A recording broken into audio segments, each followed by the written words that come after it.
أن أقم وجهك للدين حنيفا ولا تكونن من المشركين. ये सवाल हमारे के सवाल को सूरह यूनुस के आखिरी रुकू से किया गया है।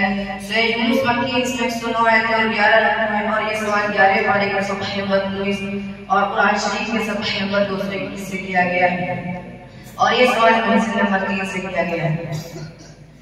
أعوذ بالله من الشيطان الرجيم وأن أقم وجهك للدين حنيفا ولا تكونن من المشركين ولا تدع من دون الله ما لا ينفعك ولا يضرك فإن فعلت فإنك إذا من الظالمين وإن يمسسك الله بضر فلا كاشف له إلا هو وإن يردك بخير فلا راد لفضله يصيب به من يشاء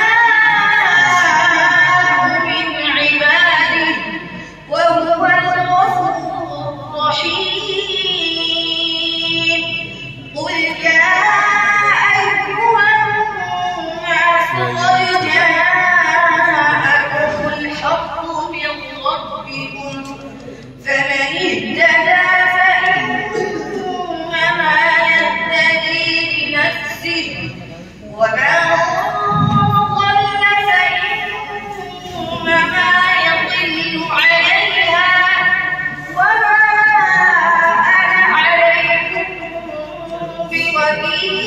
بوكيل واتبع ما يوحى إليك واصبر حتى يحكم الله وهو خير الحاكمين.